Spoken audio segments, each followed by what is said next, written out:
Albuquerque Center, Yep. flight following out here, they will broadcast that to you, or do we need to speak to Luke? Nope. Approach. You tell Albuquerque Center with flight following, they will give us point outs. Okay. They do that exact same thing because usually at Albuquerque Center, if you're talking to them, we're going out to our western ranges. We're going to be at 7,000 to 10,000 feet Okay. with Albuquerque. Will typically Luke hand us off to Albuquerque once we're out of there? Yep. Saturday area anyways? Yep. They are great about that too, and they just love it when they hear about you.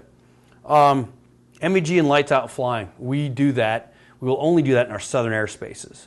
So if you're going to fly close to Gila Bend, if you're going to fly underneath the Sells MOA, by all means check the NOTAMs to see if we're going to do lights out training there.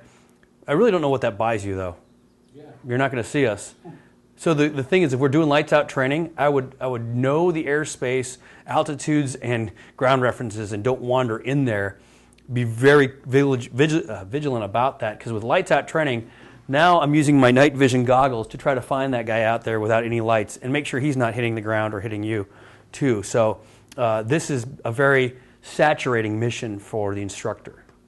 And this is our night vision goggle training is where we've lost more F-16 pilots lately. It's just such a demanding, tough mission for us. This is where we can do our lights out training. When in doubt and going to any major metropolitan area through here, expect there's a military base that does lights out training. So if you're flying around, I would ask and check the NOTAMs. We do it in the cells. We do it in the glad bag. We artificially cap ourselves above 10,000 feet to do lights out in Glad and Baghdad, but we will always NOTAM that out if we're going to do that. Okay. We also know that if we're going to be lights out, we have to keep extra special vigilance on you. The good thing is, even if I can't see you with the radar, I can see an aircraft with its lights on at 100 miles in the NVGs. It is very accurate and a great sensor. So if you're out at Castle Wells and you take a flashlight and start walking up and down the runway, if I am flying over at 30,000 feet, I'll look down and see you.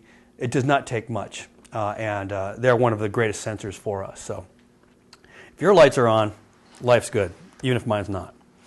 Yeah, that just explains how and why, what we have to do. But down in the cells area, as long as you're out of the restricted bombing area in East TAC here in the cells, we're going to be above 7,000 feet using our lights out training. And that's closer to Tucson.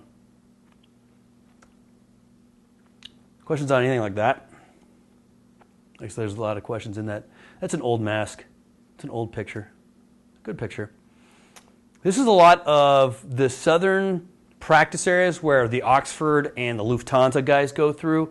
Where the fatality happened, it was the Lufthansa trainee. She was a female pilot that went out of control here 2 years ago. She was right in this corridor. And there's a restriction here from 3,500 feet up to 8,000 feet that they can't be in. They really cannot be in, because this is where the Gila Bend Vortac, and here's Buckeye, and this is where we're transiting from the higher altitude down to 4,000 feet to begin our VFR procedures. But you can see there's also a lot of these practice areas that go immediately on these sides. Now, if you guys are wandering down this way, I would try to figure out and maybe call these guys. I have a printout in my office I can bring here that describes what frequency they're going to be on and what they call this. I know they call the Rainbow Valley through here, but they're going to go out there and do TP stalls and even some acro in these practice areas. So that's the Goodyear training areas. Like I said, and even the German Air Force does some ILS training, I think down in around here or up in here. So this is quite busy. All of our recovery routes are going to be these green arrows through here with the altitudes. Usually 8,000 to 6,000 feet, and then descending to 3,000 to 5,000, usually around 4 before we hit Luke. Embry-Riddle, in and around that area, they use pretty much this whole DME and sectored approach. You can see here's the Glad Bag MOA up and through here, so they can use these practice areas to do some training, and it gets close but not quite into the DRK to 38 is about as far as it goes out, so close to Wickenburg is their practice area. And unfortunately, I'm not going to be able to get to talk to these guys until about May or so. You guys have any encounters with the Embry-Riddle School up there? Not really? Okay. That's good. They have, I know, less operations than they have in the past, so good for us. The encounters we have are with the Chinese students. Deer Valley? Yeah, believe me. We look out for their blue tails out there. So you can just see out of the Phoenix area here, there's a bunch of practice areas. Like I said, for us, other than the VFR North, where we're going to take off and do our VR routes, we're going to primarily go west or to the south to our practice areas, if need be. Local flight schools, yeah, these are the guys we go after. It's funny how they paint their tails just like their Lufthansa jets. They do a lot of training. They're really good pilots. These Deer Valley guys, I don't know if they're really good pilots. I talked to them too. So we run into these guys quite a bit. Not the past two, because the Lufthansa had their transiting or bombing range, but other two violations have occurred with these guys. North practice areas in the ADCAs. Yeah, I found out that these guys were in and around the SATR. They had these practice areas up in here, but from what I understand, that they're just going to use now Papa and Sierra 60 isn't quite what they're using anymore. For the this is pretty much Embry-Riddle and Deer Valley.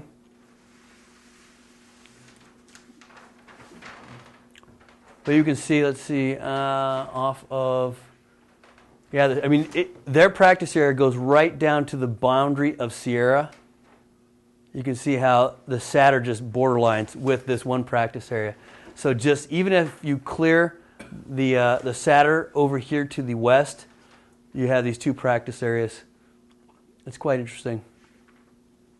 Are they staying on the practice frequencies? There's 3 of them in the valley. And they should be. Are they in the northwestern frequency? Yeah, they should be. Like I said, I have not been too impressed with the Deer Valley guys. So yeah, they're kind of scary. Yeah, that's good times. But these practice areas, we tend to try to avoid and stick away from them. Talked a little bit about that. This is just like an overall depiction without the terrain of our major airfields. So, south of the 8, we're good. North of the 10 in Gladbach is primarily where we're at. And all our recoveries are right along I-85 here, up from Gila Bend. We like to hang around prisons. There's a major prison on 85. Yeah, this was a major large force engagement, and we had 4 ships, and a bunch of adversaries all throughout here. And we had a civilian aircraft just go buzzing right through at 16,000 feet. It was great, too, because this is the Mexican border. So, we were ordered to not hit him and then intercept them and kindly escort them so they didn't exit or enter Mexican airspace, which I don't know what the Mexicans were going to do, but I know what we'd do. So that was kind of interesting. There's the SATR stuff. If you guys have seen this seeandavoid.org website, it's pretty good. It is the Air National Guard Reserve website that they don't have kind of like the full-time active duty resources like Luke does and other places to send guys out like me. They post a lot of their activities on these websites where like See and Avoid, you can pull up and it'll talk about a little bit about the airspace, a little bit about the airport, the type of training routes they use, so you can see their MOAs, their low-level training routes, and they'll have links to like a mid-air collision site for that. So say you're going to go over to San Diego or you're going to head up to Seattle, seeandavoid.org will tell you about the training routes, MOAs, and stuff that the Guard's using. This is a pretty good site. I just clicked on it a little bit and found some good stuff about Luke. Some of it was wrong and I corrected them.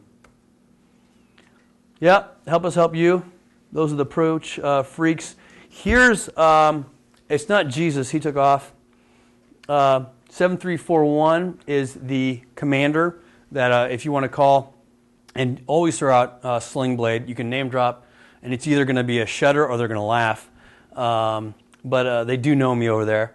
Their chief tower controller is at 6704 and their RAPCon, it is Chief Master Sergeant Greg Maurer, and he's a really good guy. He will definitely not say don't talk to me. He's at 5689. All this is 623-856. And then it's not Upton anymore. It's Fletcher. He was the guy that was going to come out. He is their standardization and evaluation. He trains all their controllers. So 3565. If there's something, someone is giving you like a very special vector, or if they're trying to point out traffic, or they're ignoring you, talk to Sergeant Fletcher at 3565, and he will make sure that's corrected.